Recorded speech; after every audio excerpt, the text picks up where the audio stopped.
नमस्कार, मी संदीप चव्हाण आणि आपण पाहताय LS मराठी. संभाजी या कादंबरीतील अंत्यसंस्काराचा उल्लेख काल्पनिक असल्याची कबुली पानिपतकार, प्रसिद्ध लेखक, अखिल भारतीय मराठी साहित्य संमेलनाचे अध्यक्ष आणि निवृत्त सनदी अधिकारी विश्वास पाटील यांनी कोरेगाव भीमा चौकशी आयोगासमोर दिली आणि त्यांच्या लेखनातील कल्पना विस्ताराचा फोलपणा सर्वांसमोर उघडा पडला. खरं तर यावेळी त्यांनी हे देखील स्पष्ट केलं की संभाजी या माझ्या कादंबरीतील जना परिटीण, गोविंद नाग, दामाजी पाटील आणि पाटलीन ही पात्र काल्पनिक असल्याचं त्यांनी यावेळी उलट तपासणी दरम्यान सांगितलं. इतकंच नव्हे तर आत्तापर्यंतच्या संभाजी महाराजांविषयी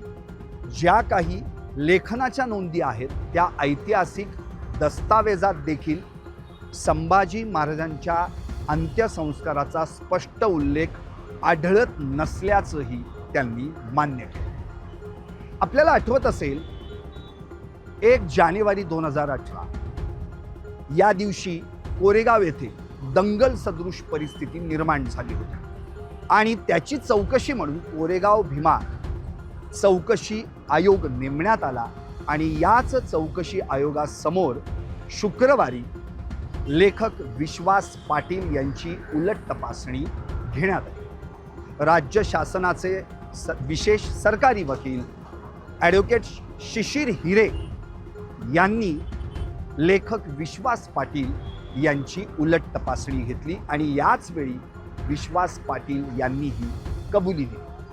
खरं तर मुळात जी कोरेगाव भीमा येथे दंगल सदृश परिस्थिती निर्माण झाली त्याची जर आपण पार्श्वभूमी पाहिली तर संभाजी महाराजांच्या अंत्यसंस्काराबाबतचं जे लेखन आहे ते लेखन या विश्वास पाटलांच्या संभाजी या कादंबरीमध्ये करण्यात आलं होतं आणि त्याच कथनावरून खरं तर वाद निर्माण झाला होता. मग काही गटांनी एका विशिष्ट व्यक्तीनं संभाजी महाराजांचा अंत्यविधी केला असं पुढं करून त्यातून जी परिस्थिती निर्माण झाली त्यामुळे 2 समुदायांमध्ये वाद निर्माण झाला होता.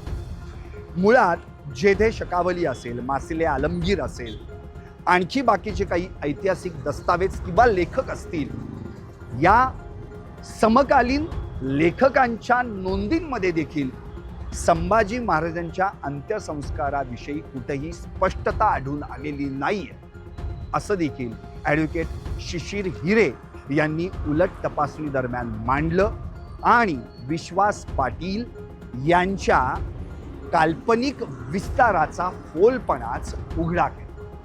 खरं तर कादंबरी म्हणजे काय? मुळात मानवी जीवनातील वास्तव आणि काल्पनिकता या 2 गोष्टींचं संमिश्र मिश्रण साधणं म्हणजे कादंबरी हा विस्तृत गद्य साहित्याचा प्रकार असं आपण म्हणतो. हरिनारायण आपटे यांची पण लक्षात कोण घेतो ही कादंबरी असेल, साने गुरुजींची श्यामची आई असेल, शिवाय या व्यतिरिक्त शिवाजी सावंत यांची मृत्युंजय किंवा छाबा असेल किंवा भालचंद्र नेमाडे यांची कोसला असेल, अशा अनेक कादंबऱ्या आज मराठी साहित्य विश्वात मैलाच्या दगड ठरलेल्या आहेत. त्यातच एक नाव जर आपण जोडलं तर ते म्हणजे विश्वास पाटील. विश्वास पाटील यांनी देखील आत्तापर्यंत अनेक कादंबऱ्या लिहिल्या. मग पानिपत असेल, महानायक असेल, झाडाझडती असेल, पांगिरा असेल आणि हा संभाजी हा जो त्यांचा लेखन साहित्याचा विस्तृत कादंबरीचा प्रकार असेल. खरं तर झाडाझडती या त्यांच्या कादंबरीला साहित्य अकादमीचा पुरस्कार देखील लाभला होता. पण विश्वास पाटील यांनी संभाजी या कादंबरीत अंत्यसंस्काराबाबत जी महाराजांविषयी कथनाची भूमिका मांडली त्यावरून वाद निर्माण झाला आणि आज ते आपण केलेलं कथन काल्पनिक असल्याचं त्यांनी कबूल देखील केलं.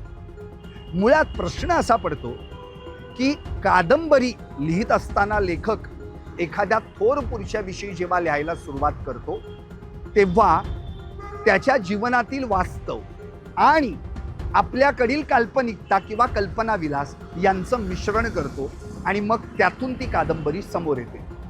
पण आपल्याला आठवत असेल, छावा ही कादंबरी शिवाजी सावंतांची 1979 मध्ये प्रसिद्ध झाली. त्यानंतर तब्बल 26 वर्षांनी संभाजी महाराजांवर विश्वास पाटील यांची संभाजी म्हणजेच 2005 मध्ये ही कादंबरी प्रसिद्ध झाली. आणि या दोन्ही कादंबऱ्यांवर वाचकांनी अक्षरशः उड्या टाकल्या. खरं तर असा एकही शंभूप्रेमी आज शोधून सापडणार नाही ज्यांनी छावा आणि संभाजी या कादंबऱ्या वाचल्या नसतील. पण जेव्हा एखादा वाचक या कादंबऱ्या वाचतो तेव्हा त्या थोर पुरुषाचंच जे जीवन त्यामध्ये मांडलेलं असतं तेच जीवन खरं खुरं समजायला लागतो. आणि मग खरं तर 2005 आणि 2026 21 वर्षांनी जेव्हा या कादंबरीचा लेखकच म्हणतो की त्यातलं जे लेखन आहे ते काल्पनिक आहे, तेव्हा मात्र दुखावला जातो तो खऱ्या अर्थानं वाचक. पण हे लक्षात कोण घेतो? पाहत रहा LS मराठी, सत्याच्या पाठी, बातम्या सर्वांच्या सर्वांसाठी.